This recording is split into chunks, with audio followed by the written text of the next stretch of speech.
There are a few more people here in this meditation room. I think we are 11 total at the moment. And this will be in English because some of the people who are here can't understand Swedish. So I thought for this talk that I will give some kind of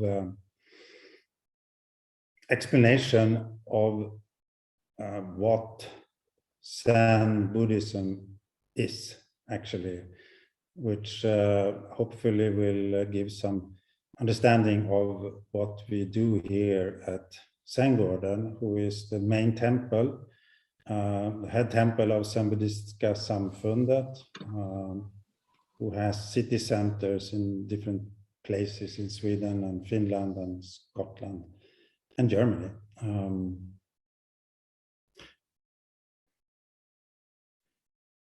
I know that talking or explaining Zen is supposedly extremely difficult, not to say impossible.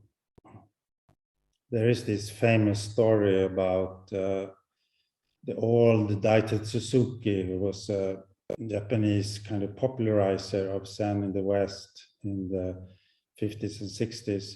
And he was going to give a talk at the Columbia University about Zen in his old age. And he entered the stage and went up to the microphone and said, "Zen, very difficult." And then he started to walk off and leave the stage, and they had to kind of pull him in and get him back to the microphone, and then I guess he did talk. But yes, it's difficult. Zen is supposedly a teaching beyond words and concepts, which of course makes it, well, practically impossible to explain in words and concepts. We often say in Zen that you have to yourself taste the water to determine whether it's hot or cold. No one, in other words, can explain it for you. But still, some words. So Zen has as its purpose awakening.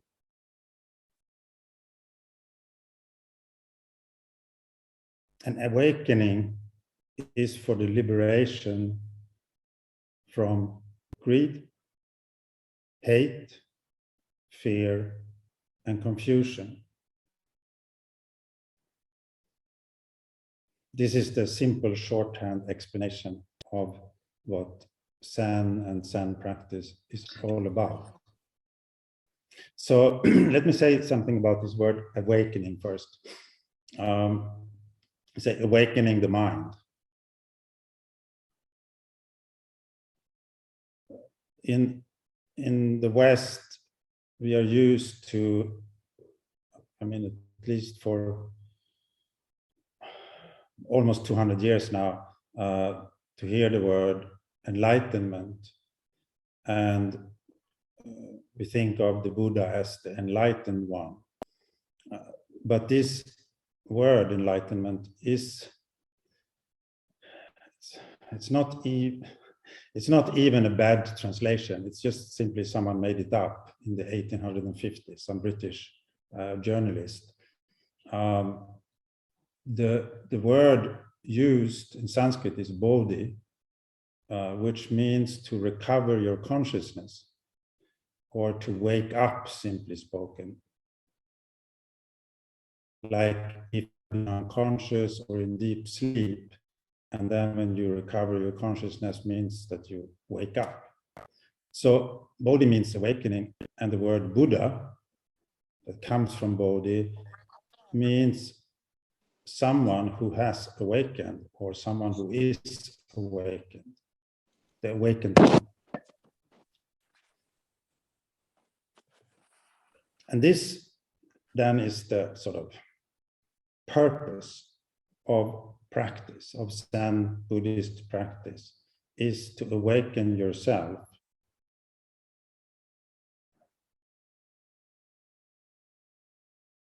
It could be said that coming to awakening means becoming Buddha, that is, you become an awakened one.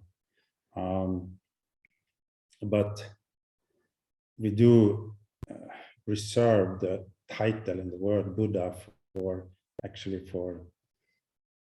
the Buddhas, ancient Buddhas, and second Buddha.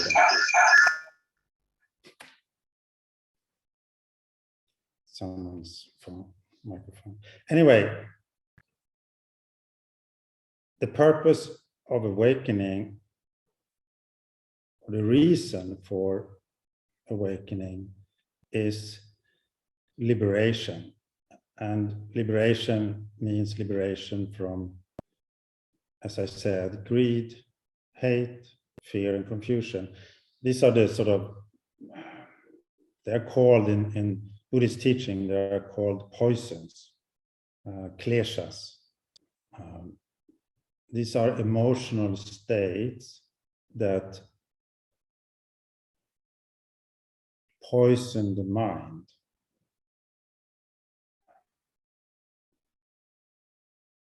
Greed is kind of another word would be craving.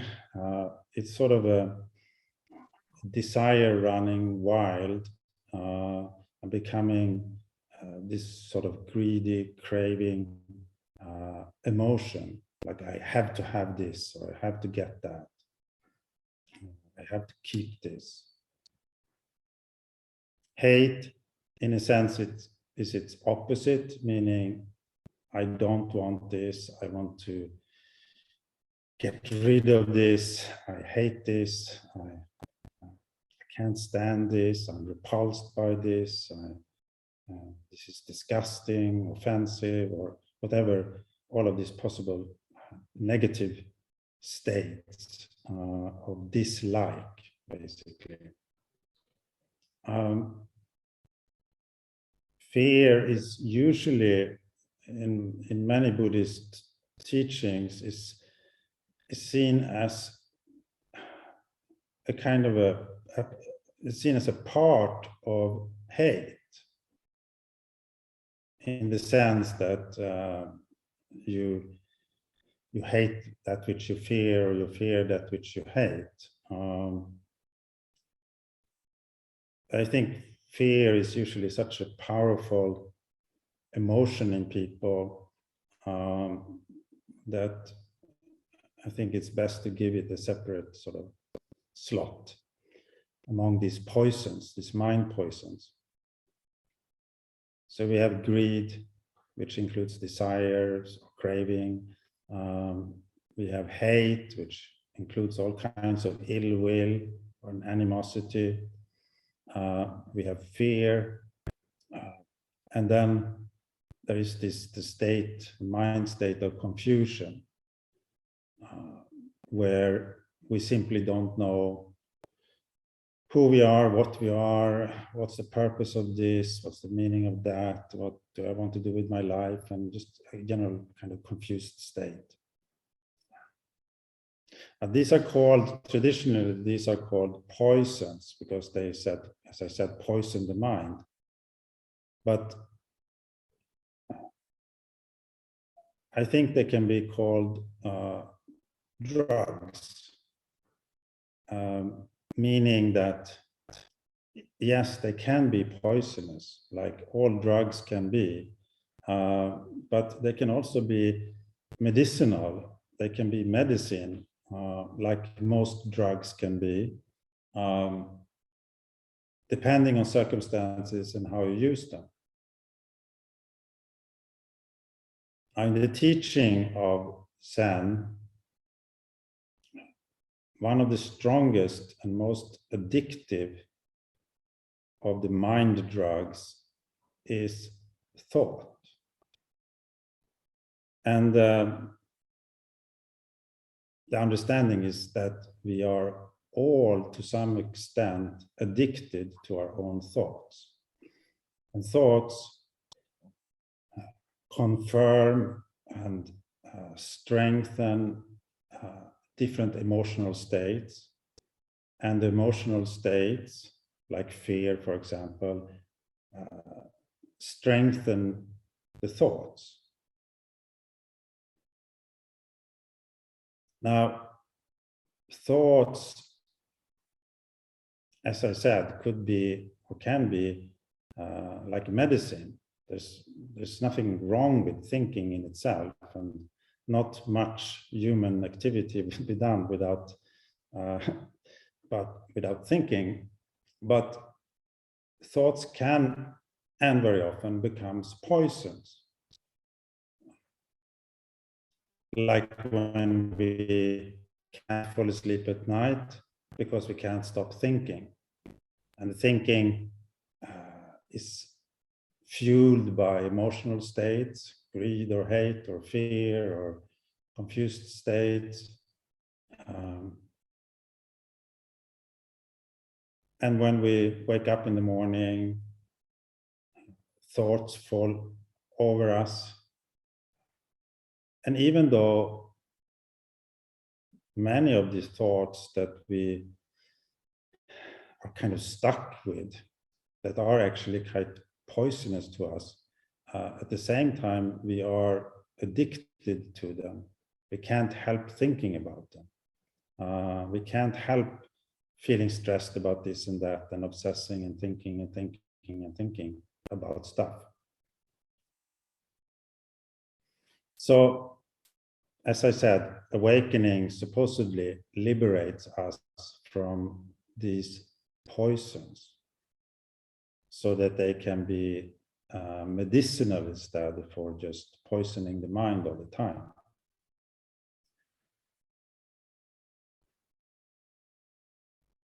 So, how is this in Zen Buddhism done? How do we go about this as a practice? Because it is a practice.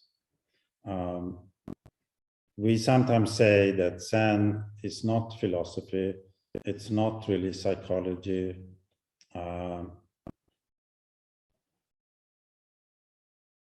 Some would argue that it's not religion, but it is a way of life, and this way of life is centered around practice. And with practice, we mainly talk about meditation, because this is actually what the word Zen translates as. Zen is a Japanese term stemming from Chinese word shan, which is a shortening of shana, which is the Chinese pronunciation of a Sanskrit Indian word, which is dhyana. And dhyana usually translates as meditation. So Zen, as a Buddhist school, is then the meditation school, or the dhyana school.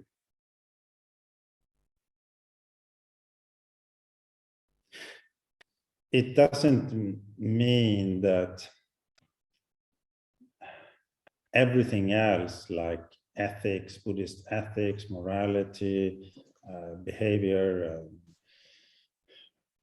not even rituals, or so, it's not that it is neglected, or that there isn't a connection between Zen as a Buddhist school and the Buddhist tradition with the sutras and the commentaries on the sutras.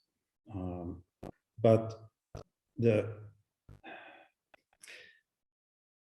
point, or the essence of Zen lies within the practice itself.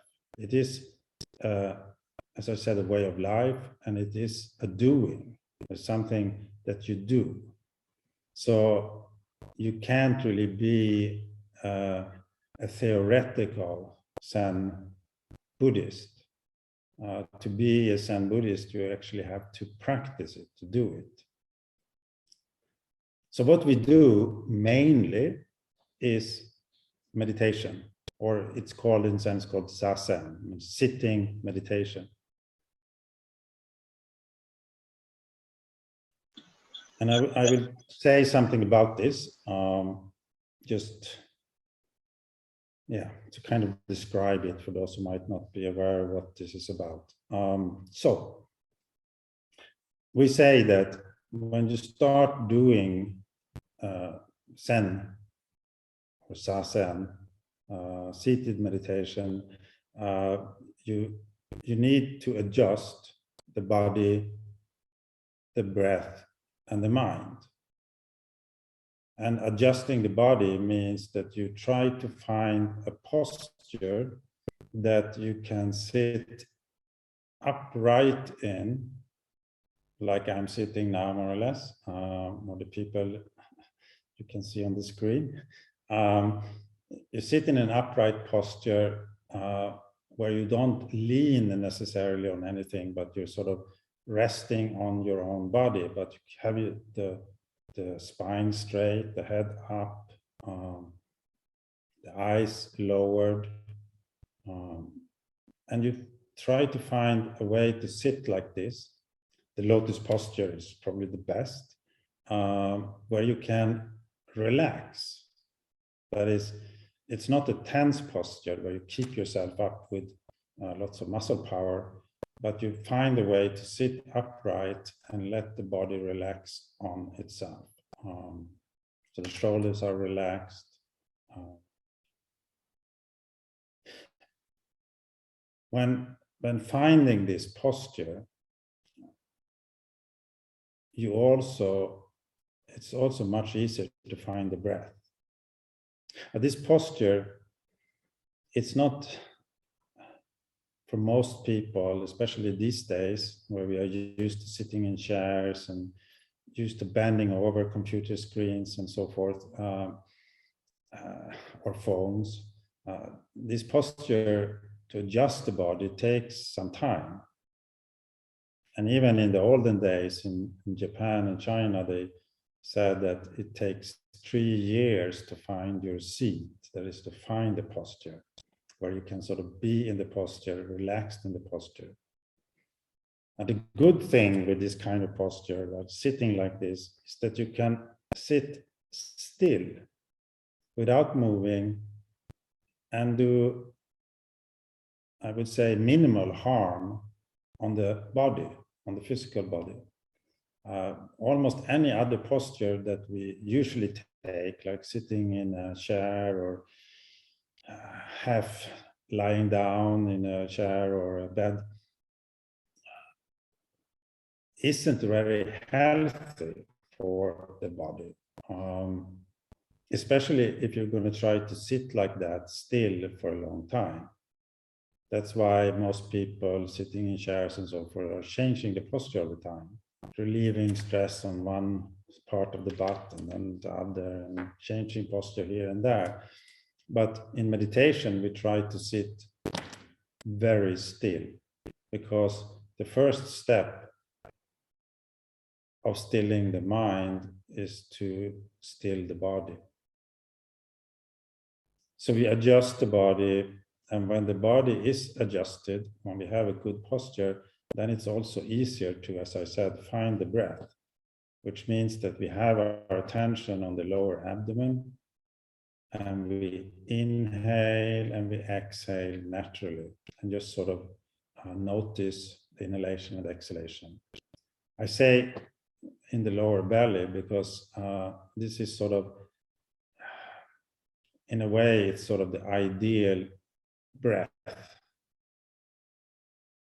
to have a relaxed upper body and just having the stomach move in and out when breathing, instead of kind of this more stressed breathing when you have a superficial breath and you go like this with the upper part. I noticed when the cat here at Zengården, I watch her sleep, and she's kind of stretched out, and I noticed that just the very, very lowest part of her abdomen by the hind legs are moving. Everything else seems still. And this is how we then adjust the breath. Find our breath, notice it, and then breathing in a relaxed, natural manner, in and out. And then the last part then is to adjust the mind. And to do that, we do this practice that we count the breath. So when exhaling, we silently in the mind count 1. When we inhale, we count 2. And so forth until we reach 10. And when we reach 10, we start again at 1. And just continue like that. And I said to start with an exhalation, counting 1. And this is a good sort of rule of thumb, because if you do this practice, you try to count the breath like this from 1 to 10, from 1 to 10, from 1 to 10, then at some point you might notice that the count to 1 does not happen on an exhalation, but it happens on an inhalation, which means that you have lost focus somewhere.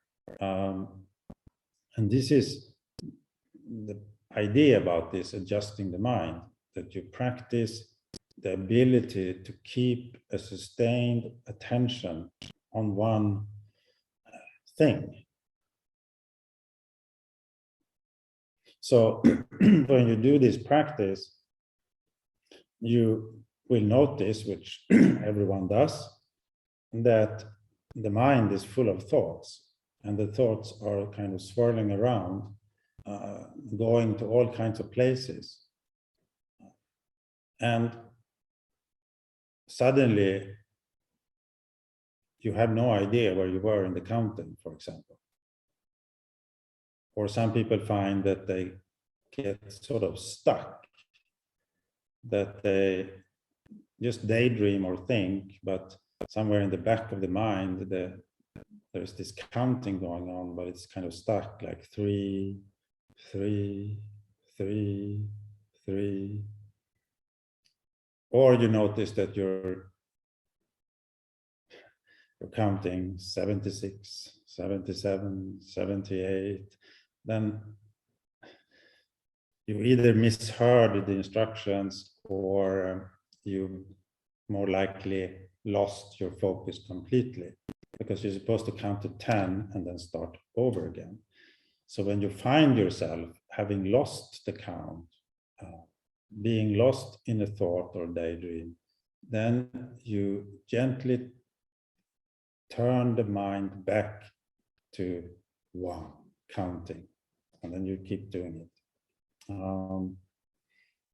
So this is sort of adjusting the mind. The purpose of all of this is that the mind and the body becomes more united, and the mind becomes focused on what's happening in the moment in the body, so that you are aware of your breath. The counting after some time, when the mind is maybe a little bit more still, there's not so many thoughts and daydreams pulling you away, then you start dropping the counting, and instead just try to experience the inhalation, experience the exhalation, experience the pause between inhalation and exhalation, if there is one, and just sort of keep the mind to that, the process of breath.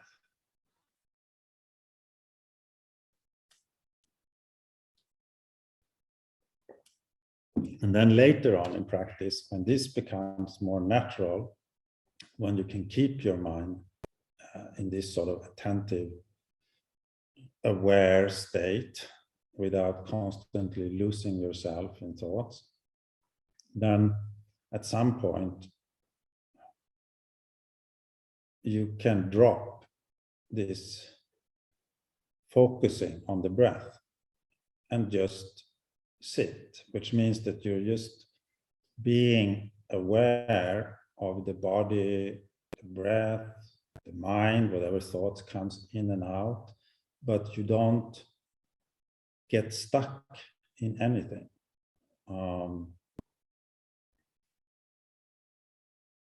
You don't push things away from the mind, like a feeling or a thought or a sound, or you don't try to sort of avoid it. But at the same time, you don't get stuck in it. Because this is what thoughts tend to do. They come, they take over the mind, and then you're kind of lost in thoughts. Of course, usually we think of ourselves as the thinker. It is my thoughts, my thinking. But as soon as we try to, in any kind of way, let go of thoughts or avoid clinging to thoughts, we notice how difficult it is and how little power we usually have over our own mind. It's basically a mess of constant thinking, emotions, thinking, emotion, thinking, emotions. Now, as I said earlier, the thinking is not just a poison.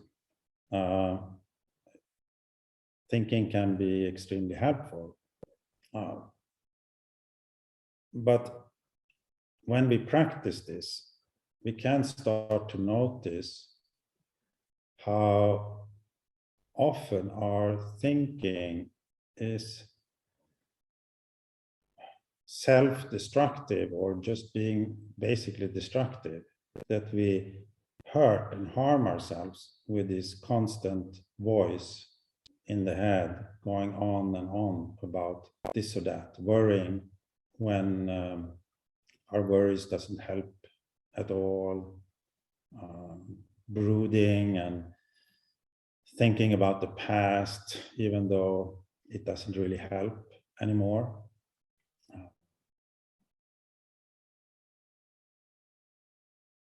Fantasizing about things, worrying. And we can be, which also people will notice when they do this practice, we can be very addicted to thoughts that we don't even like, thoughts that we know are poisonous to us and are hurting us and is not really helpful at all. But still we can't help, seemingly, to continue to push these thoughts, because somehow it seems like sometimes that a known suffering is better than the unknown. Because when we learn to let go of thoughts, we experience something not new, but something quite fresh, like this moment. And that can feel like being a very small child again, or having some, it's an experience of being very present, awake, clear, aware, but not entangled in the web of the thinking mind.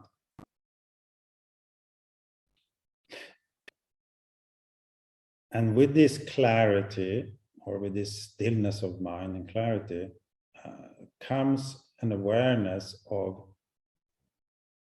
others, comes an awareness of people around us, an awareness of the environment that we exist in, and a sort of reverence and compassion and even love for what we have, for the people around us, and an ability to listen to others, for example, to hear what they are saying, being able to hear what other people are saying, because we are not constantly thinking about what we should answer. We're not stuck in our own head, simply. So this is sort of a state where you are connected but not entangled.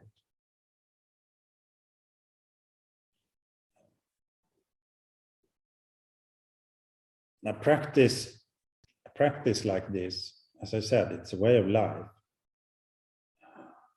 It means it's not something that you take a weekend course in and then you're done. It's kind of a life mission.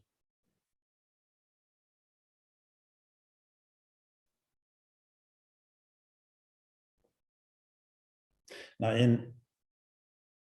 in the Japanese Zen tradition, this the notion of, or the idea of awakening,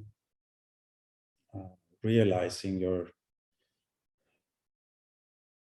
relationship with the world in a deeper way, it's called kensho, which means seeing the world, or seeing nature, or seeing truth. It is not transporting you to some kind of heaven.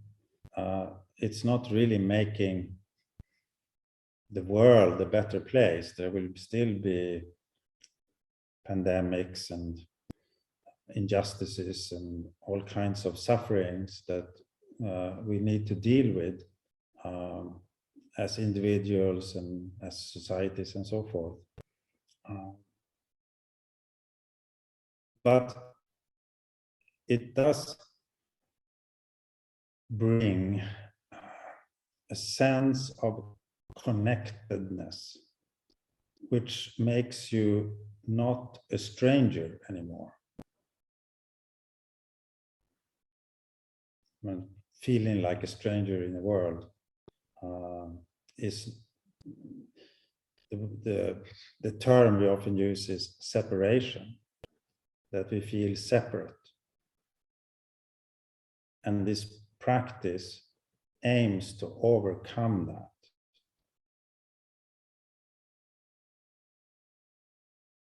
Now, this, what I have talked about adjusting the body and the breath and the mind by posture, the breath, and the practice of counting the breath, or just sitting.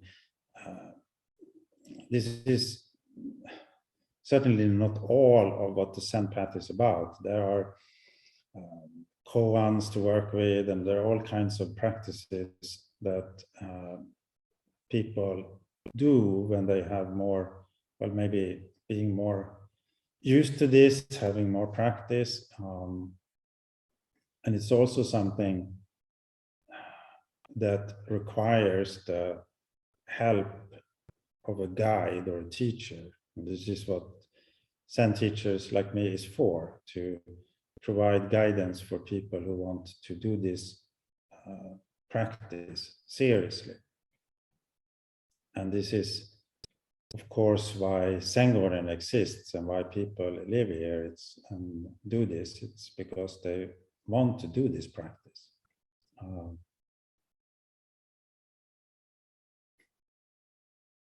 Yeah, that's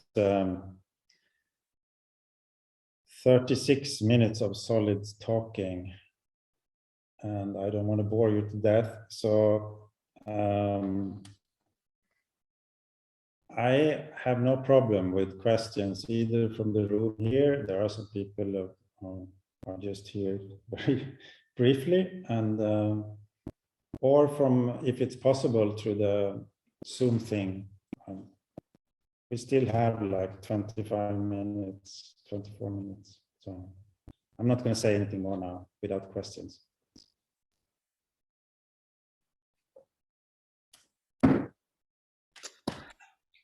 Sante, you mean you would like people to ask questions, or? Yes. Yes. If anyone has a question, that's perfectly fine. Okay, Otherwise, then I make it possible for them to unmute themselves now. All right. yes, that's okay. So please, people who maybe if there are many questions, then it would be good if you can raise your hand. There is a reaction button there, and you can raise your hand, and then you can ask a question, please.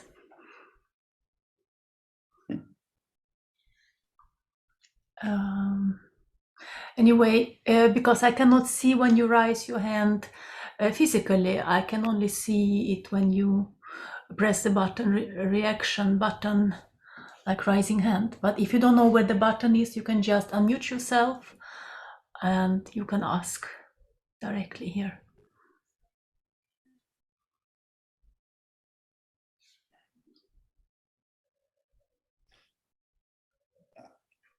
Anyone? It's also okay if anyone here has a question. Yes, there is comment. one person. Let's see who that is. Okay. Okay. It's me. Thank you for a great talk, and nice to see a picture of Zengården and you sitting there. Could you talk a bit about, because I know you do both koans and Shikantaza. I think those are the two styles, if I'm not mistaken. Talk a bit about maybe the differences and why there are two kind of paths like that, and yeah. Oh, yeah, this becomes then a little bit technical Zen talk that maybe, but anyway, yes, I can say something. So what we do here is that I don't personally as a teacher think that there is such, they are certainly different. The koan path is usually that you work on a first koan, which is called the breakthrough koan, which is meant to lead to an awakening experience. And after that, there is a whole system of, literally thousands of koans, if you would go through all of them that are ever recorded. But here in this tradition, we use maybe about 400. So it's a long training sort of thing that goes on, and it usually takes many years to go through the koan system. One reason to do that would be it makes you stay and practice, because it takes such a long time. But there are many other reasons. I think koans are an excellent tool, but they are tools. The other part that you mentioned, Shikantaza, which I said is kind of this just sitting with an open, present mind,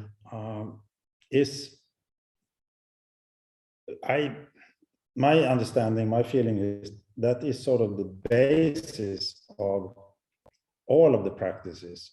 Even counting the breath requires an aware and present mind. So Shikantaza is what we, in a sense, all do to some extent, even when working on koans. And people working on koans, when they are not actively investigating a particular koan, they would usually do Shikantaza. And if you ever finish the koan system, you will do Shikantaza. Some people do a little bit of koan work and then they do Shikantaza for a while because they get bored with the koans or stressed by them or whatever. I also believe that when you're doing, because the koan practice is an inquiry. It's like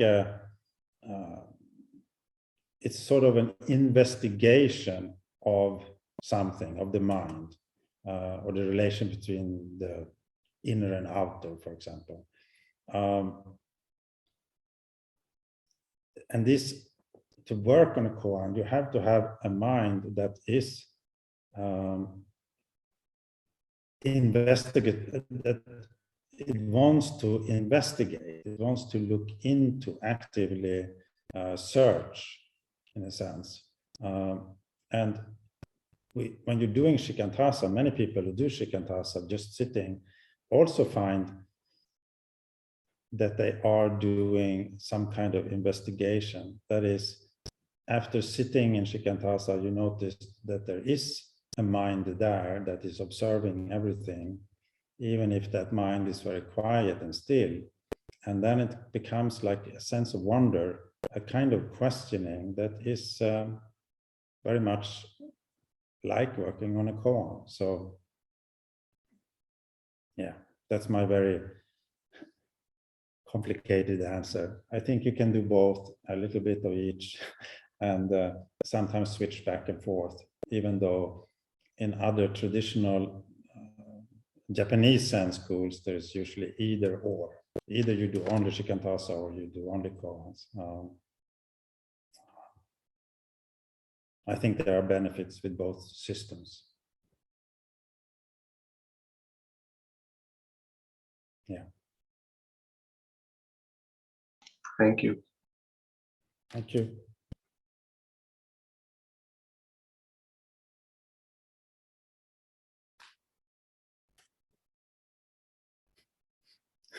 I see some faces I recognize. It's fun.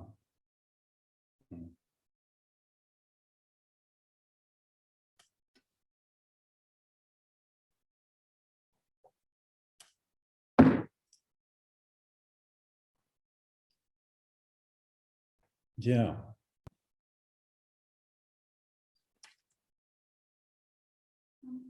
It's not a question, but I have a comment.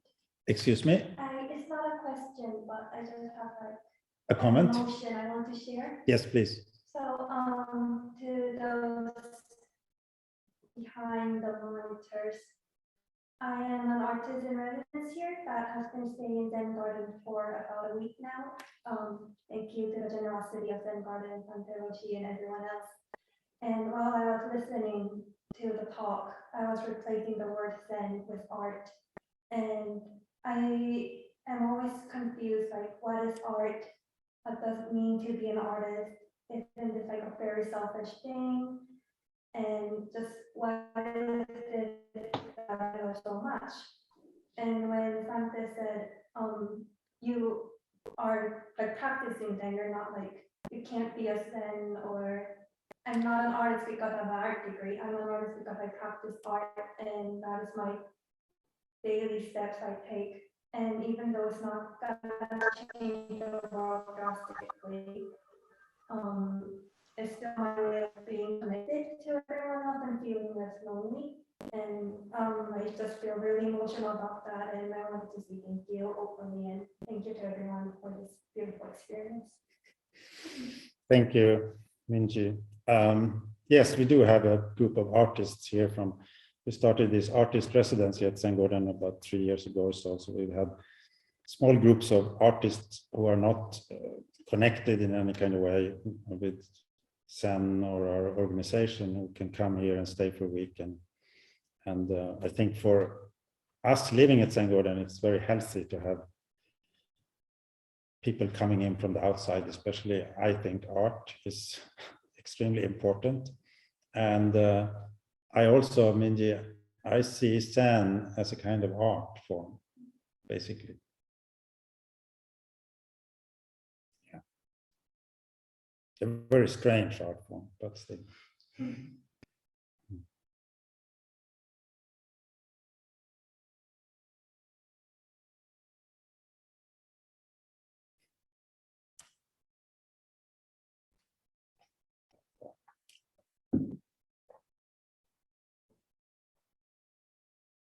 Maybe enough.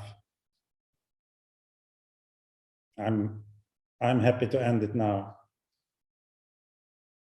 I'd love to ask another question if no one else has. You can tell me if it's too much, but I was wondering about also the role of compassion in Zen, maybe compared to, in the maybe the Theravadan school, they have the metta practice, which they do, and in Zen, I don't think you have anything in equivalent. So what role has compassion in Zen or in Kensho or awakening? And I also was wondering, because I've heard the term samadhi used in conjunction with Zen as well, unlike jhana or so, that's used more in the Theravada. What role does samadhi also have in Zen, or what is this relation to maybe Kensho or so? Thank you. Yeah, but samadhi is usually seen as a prerequisite for Kensho or awakening. Samadhi means a state of mind where the notion of an object and a subject doesn't exist. It's kind of a non-dual state of mind where you are basically one with things, with your environment and what you're doing or whatever. In meditation practice or in sazen, then samadhi becomes usually this state where the mind is crystal clear and completely still, that there is no thoughts, there is no thinker, there is no sense of me and other things going on, but there's kind of this non-describable state. And awakening is kind of waking up from that state, in a sense. When it comes to compassion, the whole point of practice is to develop the mind of wisdom and compassion. So wisdom without compassion would be a terrible state. And compassion without any kind of wisdom can easily also become quite a troubled state of mind. So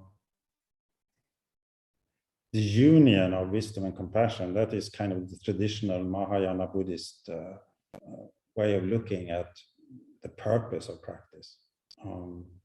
And Zen is in no way different.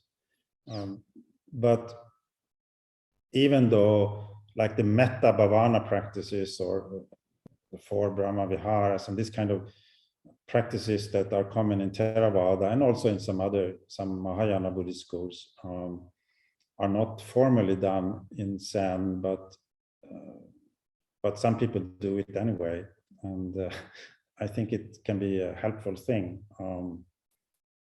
But the idea, generally the idea is that by opening your mind, by relaxing the mind, by overcoming the sense of separation and duality, the natural compassion and love and wisdom of the mind is there. It's not something outside of us that we have to really train very much. It's sort of a natural given part of being a sentient being, basically.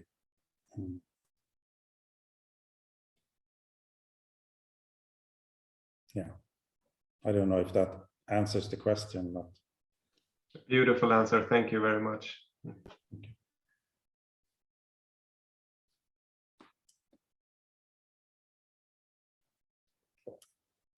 okay, then I want to thank everyone and say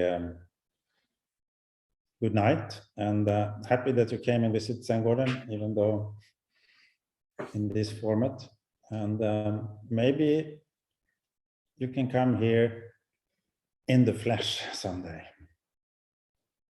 Thank you very much. Thank you, Sante Paromaa Roshi and Zengården, for a very good speech and teachings. And if anybody wants to say something, you can unmute yourself in the end, or we just see you next time, next month on last Tuesday. on online sendings. Thank you all. Okay. Thank you.